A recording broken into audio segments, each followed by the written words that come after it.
Hey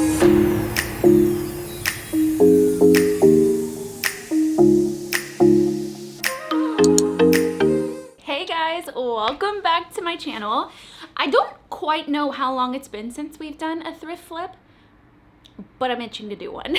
If you are new to my channel, I do DIYs, room makeovers, and thrift flips on my channel. So basically I go to thrift stores around Los Angeles, wherever we're traveling to, and find things that just need a new life, that could be transformed into something else.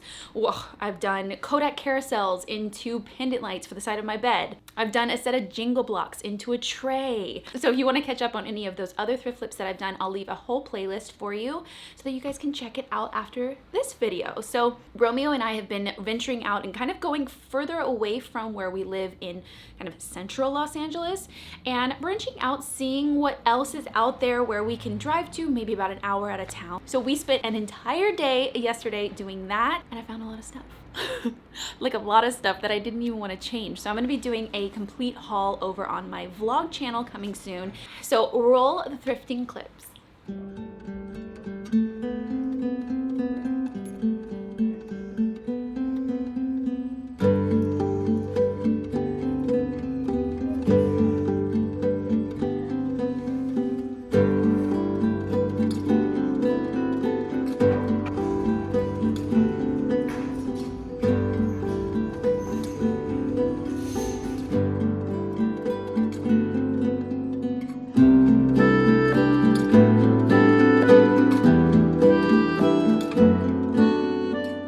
So I found this cute little chair. It's got obviously like worn damage on it.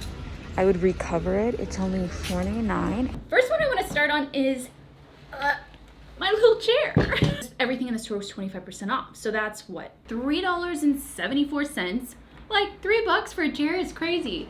And something about the shape of it, or maybe even the pattern, reminded me so much of like a little Parisian bistro, and the chairs that they have like with the little small bistro tables like outside at a cafe in Paris. Obviously it's pretty beat up, especially like all on this side. It's all scratched up. There's even a stain on the fabric. I definitely kind of feel like I want to paint it black and then recover the seat cover maybe with something natural. But I'm also kind of curious to see what it looks like if I just strip the paint off back to its natural wood, to see what the wood would look like. So once I found this chair, I looked up Parisian cafe chairs. Around where the pieces of wood kind of like curved together, or two pieces, it had this kind of like woven cane or rattan binding. I thought it would be a more textural detail that the chair didn't already have. I definitely want to do it here, somewhere like the leg parts. First things first, I'm going to soak this in water, because the cane, usually need to soak it to make it more malleable. I'm gonna soak it for at least 10 minutes, he said. Kind of popped off on its own. So now we're gonna take off all the staples underneath. We're gonna be covering it up. So if some of them get stuck, I usually just leave them in. It's gonna be really hard to get them out. I think they're rusted too. But the cushion actually looks in pretty good shape. So before we resort to just spray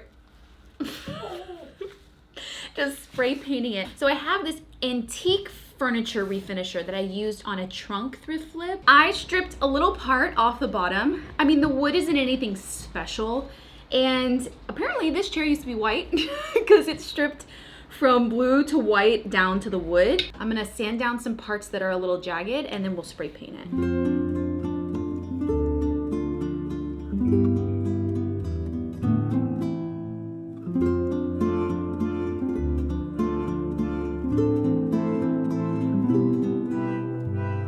So for our cushion topper, I'm kind of a collector of really textured, neutral fabrics. And I have this fabric that's a little bit slubby, not too slubby, that I used for the curtains in my living room. I have leftover wash. This is more textured for sure, more slubby.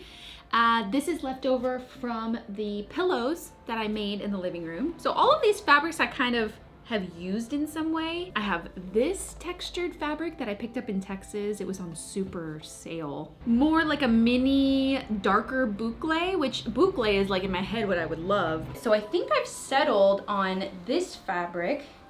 So we're gonna lay this out and figure out how much we need. So I'm gonna cut that into a square.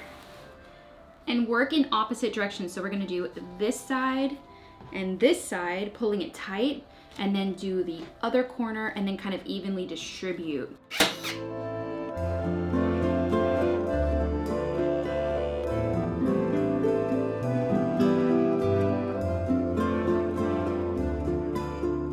You can go in with some scissors and cut closer to the staples. Just get rid of the excess fabric, really. Pretty, right? It's a little plain on top right now. I've got E6000 glue and the 5 times stronger Gorilla Hot Glue, which I've used on cane before, so it should be fine since this is just decorative.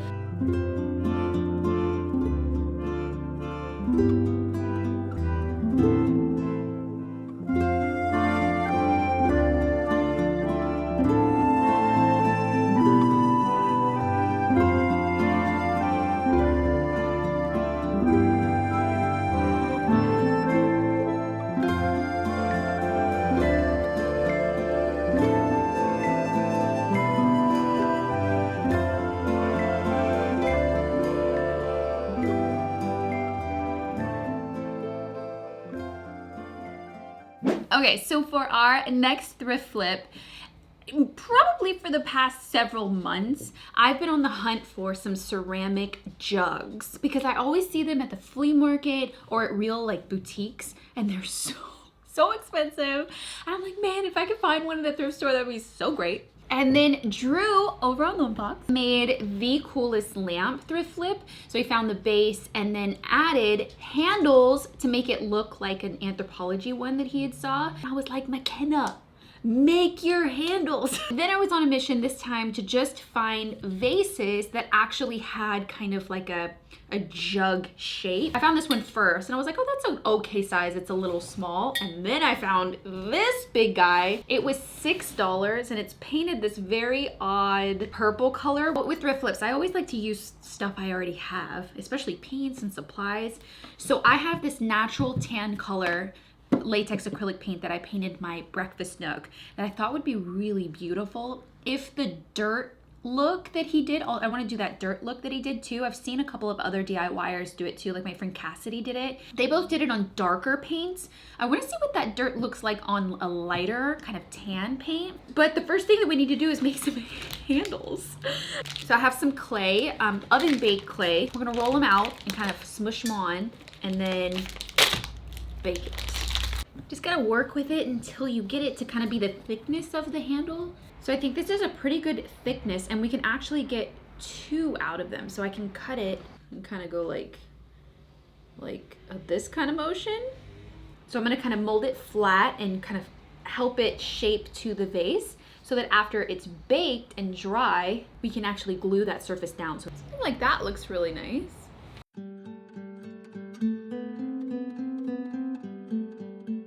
Okay, so our handles are finally done. They're cooling, but verdict on the mud mixture. So this is mud that's very watered down, which I like, which kind of makes it look a little more like stone, a little more like organic. And then this is more like concentrated mud. So it's a lot thicker.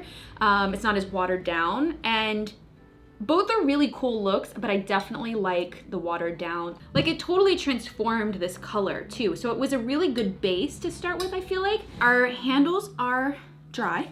As it bakes, I feel like it kind of moves a bit and gets out of position or out of shape. I don't know how to get them to shape right, but I feel like we can still get it to glue on and look okay. So we're gonna be using, I'm gonna use a combination of the strong hot glue and the E6000 again. He filled in the gaps. The handles aren't flush to the vase. He filled it in with a little bit of hot glue so he could just paint over it, so we can do that too. And also guys, these handles are purely decorative. Like I definitely wouldn't recommend picking it up from the, we're just kind of making a decorative jug. We're gonna mix our paint and baking soda mixture first so that we can paint the base color. Mix latex acrylic paint and baking soda in a 1-to-1 ratio. I've never had any problems with the baking soda and paint sticking. So if you guys, maybe you're having that problem, maybe it's too much baking soda and it's not sticking, it's too powdery, or you can try to use a piece of sandpaper and scratch up the surface of the glass, and that'll help it stick. Okay, so I got some dirt from outside and watered it down, and according to our test, the more watery, the better. I didn't like when it was too thick because it made it too dark. How I did it on our test is I used a paper towel and wiped as I went. So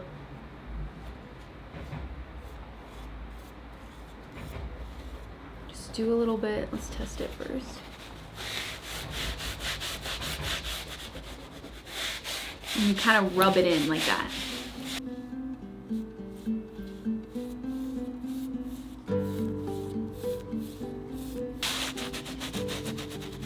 And kind of blend out the edges of the paint strokes, and it'll look something like that. That's super cool.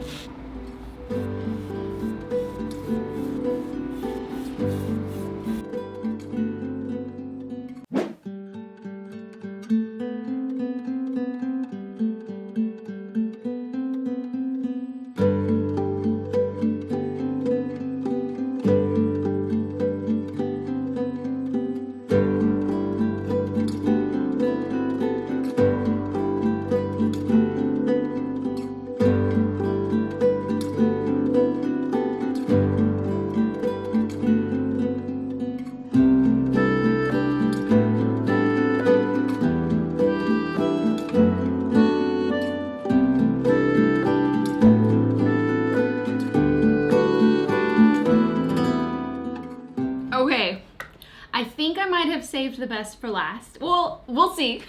All of the other projects are turning out really, really well. I've never found something at a thrift store for free. And this was just sitting there and it said free on it. And I was like, are you joking? And it's rare to find them like this in good condition. Most of the time you'll see them with parts of the detailing broken. It's a beautiful color. It's probably oak. The obvious thing is to clean it up and to actually invest however much it would cost to have a mirror made, maybe $60, $70, something like that. That is an obvious choice, and that is probably gonna happen in my future when I have more space and I actually have a place for a mirror like this over a dresser. I was thinking I have always wanted to put a mood board, pen board, a large one in my office. I was thinking about turning this into a pen board, and then it'll be super easy to remove later on if I don't want it as a pen board anymore, and I can have a mirror made for it. So I actually got this Restore a finish in golden oak is what they had. So it restores color to faded wood finishes, blends out scratches, and first thing we need to do is take the back off. Thinking we're just gonna take a hammer and kind of like loosely, easily get off the back. I'm like scared. Some of the nails were just like kind of slipping through anyways, so to apply with a rag, it's a little more golden than what, oh, barely. You guys, I think it's gonna be fine. I just want to give it life. I don't want it to look so dull and scratched up.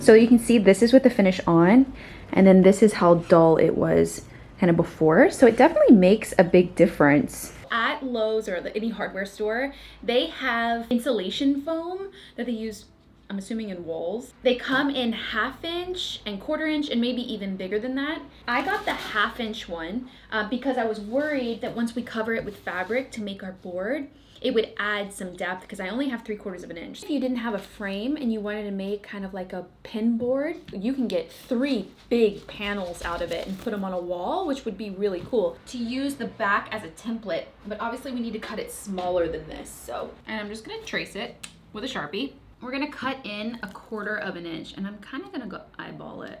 This stuff is super easy to cut. So here is what our shape looks like. I want to test it first in the frame to make sure. I mean, I kind of guessed at it a little bit. Okay, it's not exactly right. I'm gonna have to cut some more off of it, but what I can do, lay it down in there, which is probably what I should have done to begin with. Okay, don't use the back as a template, just lay it down on top and then draw. Duh. I can't believe I didn't do that from the beginning. Oh well. We tried. So I want to cover the foam so that it looks like canvas or nice or just with fabric. I don't want it to go in there like this. I have the same options that we used earlier. I have this linen that I used for the curtains. I think I like this one the best.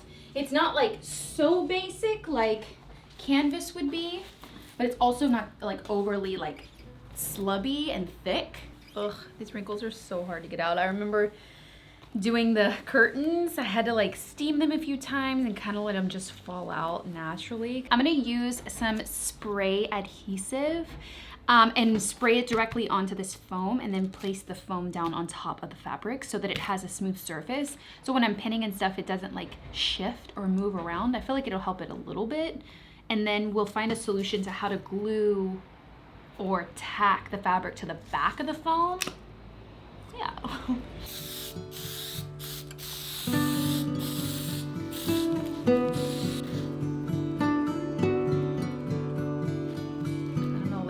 That side and then kind of tug on it to make it taut.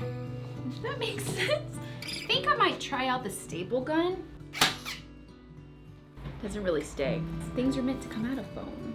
Kinsley, what?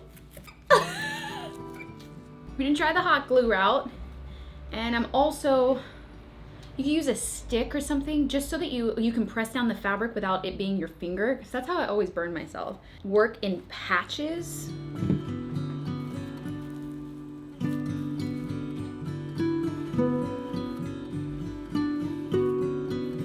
Okay, so I got it glued all the way around, but where it was curved, I just kind of made some slits in the fabric to make it lay down a little better. So now we gotta put it in our frame. Fingers crossed that this fits. I hope it does. Oh, yay! Yay! Oh, that's so cool. Thinking that I could have gone with a 3/4 inch because the fabric really wasn't that thick. Need to put the back on it and we're all done. And then I can't wait to have this as a mirror one day in a future home. You know what I mean? But for now, or maybe I'll keep it like this. Who knows?